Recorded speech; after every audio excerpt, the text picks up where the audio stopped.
Hey everybody, I'm John Honish from Wanakee Middle School. I teach 7th grade social studies. It's a geography, world cultures type thing. And today I'm basically giving what would have been a presentation at the Wisconsin Council for the Social Studies. I was supposed to present this morning. It's Monday, March 16th, 2020. Obviously, circumstances are a little beyond our control, and we're not meeting as a large group for a conference. So I'm going to give you my digital version instead. It's going to be all about my Democratic People's Republic of Honishlandia. It's how to create a country out of your classroom, how to turn your classroom into a country, why you should do it, how you should do it, etc. So apologies for terrible audio because I'm just on the standard webcam on my laptop from 2012. Apologies for this weird light thing back there because I'm in the quietest room in my house since we've got a 7-year-old and a 4-year-old here because their school's canceled, obviously. So I'm just going to push ahead. I'm going to give you some examples. I'll show you some screenshots. I'll break some things down here. But yeah, so turning your classroom into a country. We're going to look at how it could benefit you, examples to implement this, maybe get you thinking, brainstorming as well. And, I'm always looking to establish some positive foreign relations out there. Anyone else starts their own country, the Democratic People's Republic of Honishlandia wants to do business with you. So without further ado, let's get into what this can do for you. So to get you started in turning your classroom into a country, I really want you to understand the point that this is easier than it might seem. We're not talking about an officially recognized country. You don't need to turn your classroom into the United States, China, Russia, India, something like that. You're not trying to be a superpower here. We're looking at a micronation. And a micronation is a small area that claims national sovereignty, and it's not recognized by other sovereign states. That takes a lot of pressure off. You don't need to apply to any kind of federal government to get recognition. You don't need to go to the UN and make your case. You just need to claim that your classroom is a country, and boom, you've got a micronation. There are a couple of things that every micronation should have, though. The Micronation Must-Haves. And I think you'll find as well that all 6 of these items are easy to apply in the classroom as well. So here you go, 6 micronation must-haves. You have to have a government. You have to have some kind of economic system. You need actual physical space for your country to exist in. You're going to need culture for your people. You could have surface culture. You could have deep culture. You could go as far as you want with it, but there should be some kind of cultural elements. You're going to want to establish foreign relations. Whether you love the other countries, whether you hate them, whether you're indifferent, you're going to interact with other countries. And finally, every country needs citizens. So what I want to do right now is kind of take you through those 6 must-haves for a micronation and how I see it applying in my classroom. Keep in mind, this is just from a Democratic People's Republic of Honishlandia perspective. This is just how it works in my room. There's a lot of room for interpretation. If we were face-to-face at the actual conference right now, I think it would be great to bounce those ideas back and forth, hear other ways to apply it with different formats and things like that, but that's not the reality that we're living in. So I'm going to look into these 6 more on an individual basis, tell you how I'm doing it, and give you a little bit of example behind it. When you look at the government style of my class/country, the Democratic People's Republic of Honishlandia, it is very literally a Democratic People's Republic. Although I shouldn't say literally, because it's not very democratic, it's not for the people, it's not a republic. It's very similar to what real country? That's right, North Korea. That is where I stole the name from. That's what it's modeled after, without the starvation part. I should explain. So as a teacher, obviously, I want to promote equity. I want to give equal opportunity to all students. So one of the biggest questions when people see my flag, especially when parents see my flag at the start of the year, is like, red and yellow, hammer and sickle, what's going on? Soviet Union of Honishlandia. And so I reassure them that it's the Democratic People's Republic of Honishlandia. If they catch that's like North Korea, that's just more red flags. So Democratic People's Republic in the sense that we're promoting equality, like the idea of communism. I guess it would be nice to have a classless equal society. We also acknowledge that in the real world that's never worked, and I think I'm safe saying that in front of a bunch of social studies teachers. Like, anyone that's studied it enough knows that it's never really worked. So yeah, that, like, in the classroom, I need to make sure that I still have final say at the end of the day. Yeah, I want to treat them equally, but I can't, just let 12-year-olds run the room completely independently, especially with 5 different class periods.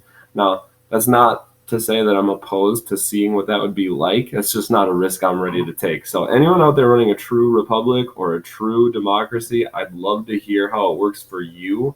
But I still am kind of reserving that dictator role for me to make any final say at the end. So that's how my government works. I really would like to hear if anyone else has other versions that are working well for them, though. The second element that we talked about that every micronation should have is an economic system. And economics is going to be a big part of what you're teaching. So I personally have a merit-based system with achievement points acting as currency. Students can earn achievement points through any number of things, but usually they are earned. That's the idea. So they earn this, they can spend it on any number of things in what's called the commissary. I put different powers up for sale that might help them in our gamification format. So this is what my commissary looks like. Most of the items available for purchase help them in the game in some way in our gamified system, but some of them are kind of personal. They can purchase music subscriptions during work time. They can change each other's name on our leaderboard. They have a lot of ability to take class competition points from other classes and add them to their own. For instance, sabotage raid, very popular. You can secretly steal any points earned by another class over a 5-day period, and the other class won't know about it until 5 days later.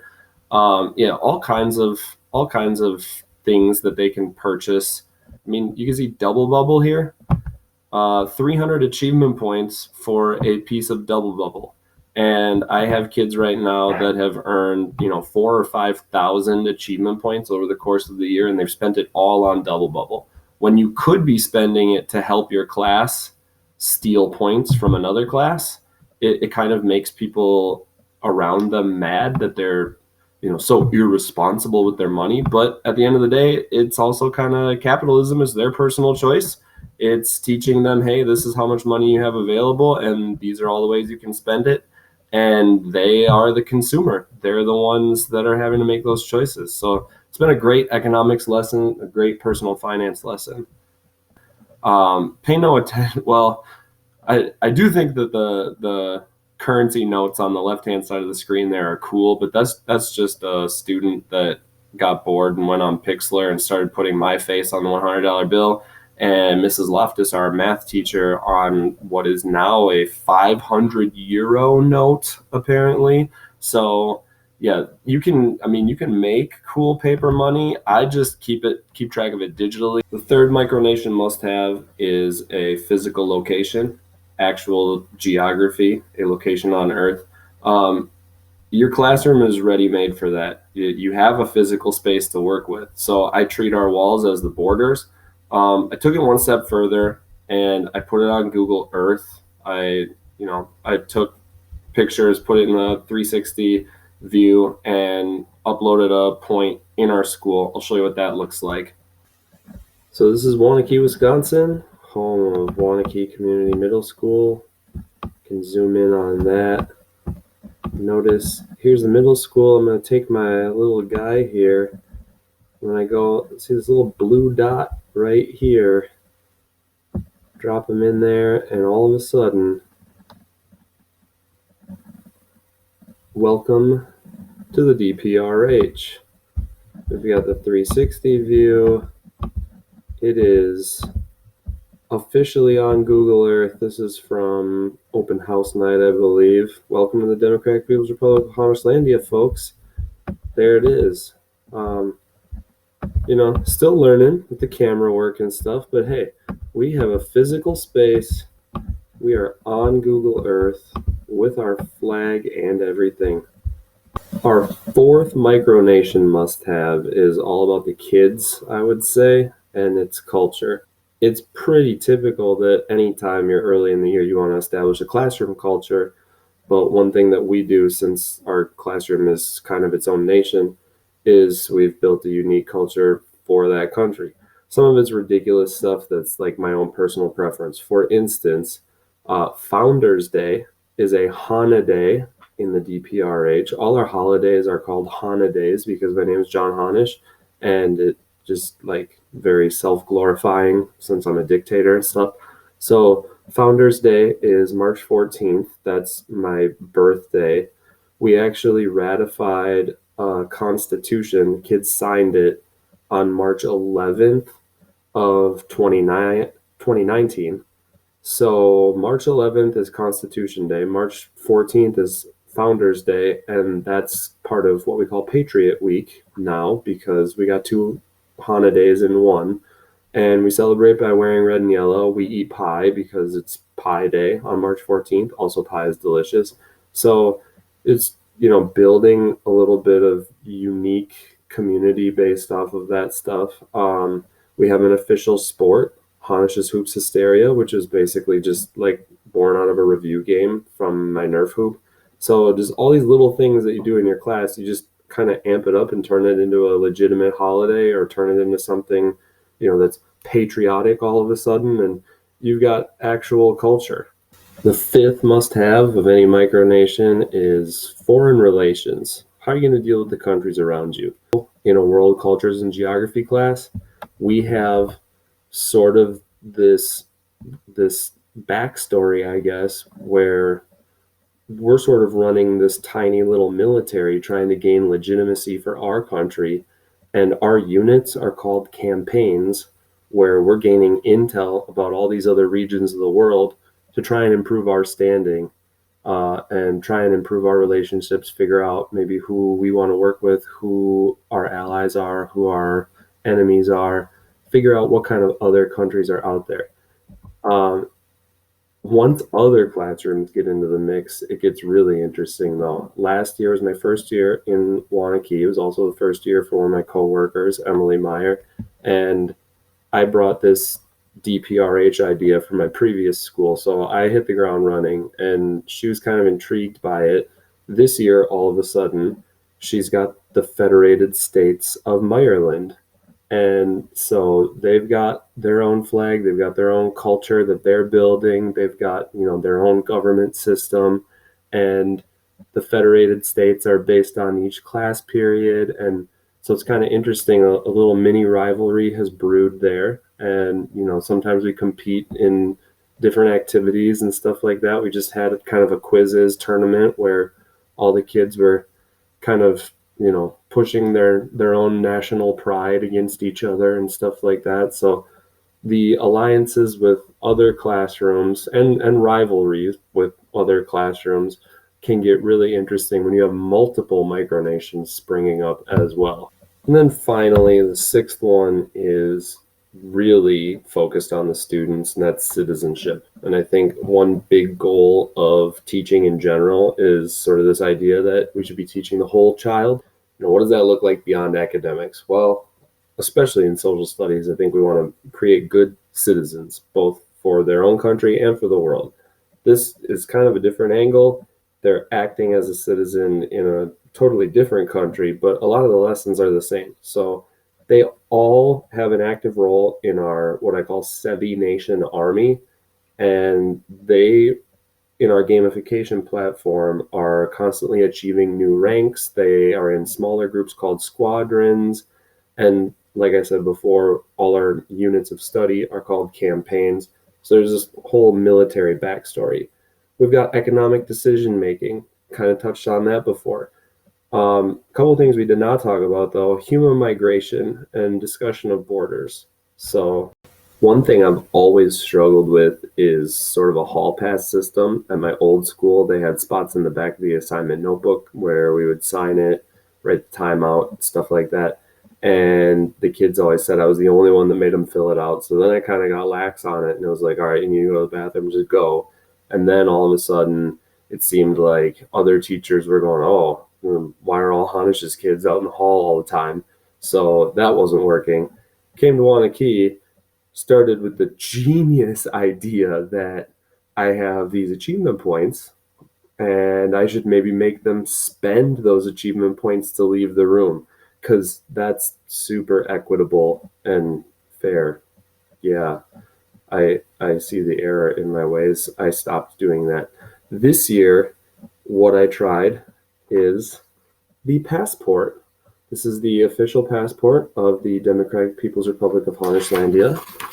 On the inside, you've got your spot for a photo here. Some kids drew a little stick figure.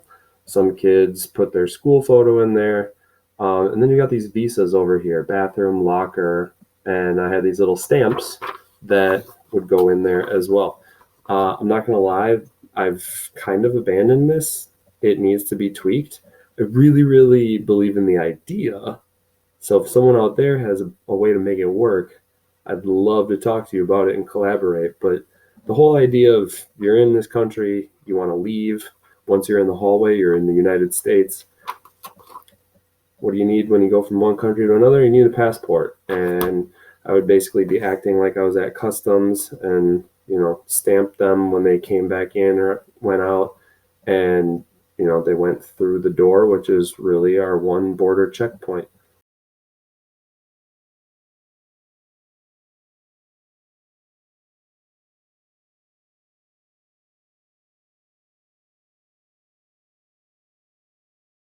So I guess by this point, hopefully you see that it's fairly easy to implement. Hopefully you see the value in it. There's a lot of social studies parallels here. But if you're still not convinced, I'm going with the anecdotal evidence here. I'm going to be talking about my old school, Beloit Turner. I've been at Wanakee for 2 years, but I want to go back to my old school here. I want to talk about Supreme Lord Commander Cyrus and the Turner Front. So this is Cyrus. He was in my last 7th grade class at Beloit Turner. So he's a freshman currently in the 2019-2020 school year at Beloit Turner. And as you can see, boy, oh boy, is he just about the most patriotic Honishlandian that ever lived. This is him as a freshman. This is 2 years after I left. So we have maintained regular email correspondence. He has continued to treat each classroom as territory of the empire of the DPRH. He has worked out arrangements and agreements with different teachers throughout the middle school and now the high school. It's an attached 6 through 12 building. And he has worked out arrangements where teachers are regional governors of the DPRH. And he's carrying out operations to further the legitimacy of the DPRH. Now, this has been amazing. Like when he started sending me email correspondence, I kind of thought, oh, well, that's cute. Go Cyrus. And, kind of thought it would fizzle out. Well, here we are in year 2, and he is more serious than ever. Now, this has not always gone smoothly. I just this year, you can tell by the date here, got an email from my former superintendent. This was all in response to an issue where he had posted the flag of the DPRH in his locker, and he had gotten permission for it. Another student decided to post a hammer and sickle in their locker in the middle school, and they apparently got in trouble for it. So then it turned into this whole big thing. He ended up having to take the flag down and modify it where it didn't have the symbol of communism on it, and he wrote a letter to the superintendent. On top of all that, I guess his little brother was like trying to make some kind of new empire of his own. Some other kid in the middle school was making some new empire called the Voidish Empire. So you got like all these rival factions roaming around this school now, and rightfully so. The superintendent's like, whatever, I don't want to deal with this. So he kind of had the principal deal with it, and he wanted to bring them together. Luckily, the tech ed teacher steps up, says, hey, I want to help them build a website where they can kind of manage this stuff and manage their countries. We'll help them build a game board where they can legitimately fight out their issues if they want to via a board game. So they brought them all together in her room. They had like a little peace treaty. This is members of the peace treaty, the Terneva Convention, the peace treaty of Cydonia. They're working out some agreements in Miss Fassel's room. This is Cyrus here once again with his hat. That's the Supreme Lord Commander rank badge that I emailed him for him to print off. And he ended up, in the wake of this, he was a little bit down, and so he wrote, in addition to the treaty that they wrote, he also wrote a declaration of indifference, which is basically a tongue-in-cheek way of him saying that the DPRH will always remain independent and they'll keep doing what they're doing, but they recognize that there are school rules to follow. I also want to point out this is his legit Google profile image, him saluting with the DPRH hat still. And this is the quote that automatically shows up in his signature. The country we live in is only defined by the countries we live with. I mean, talk about going all out for this stuff.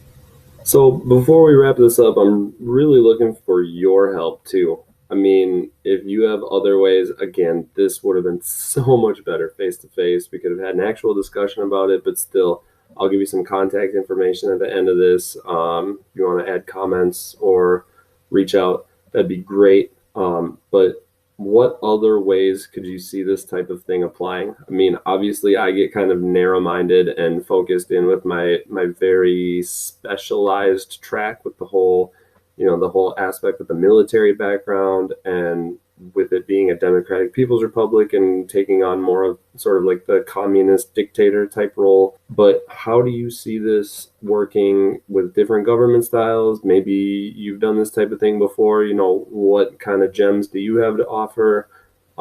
Really just looking for some help on how to implement this for myself, for others, for you.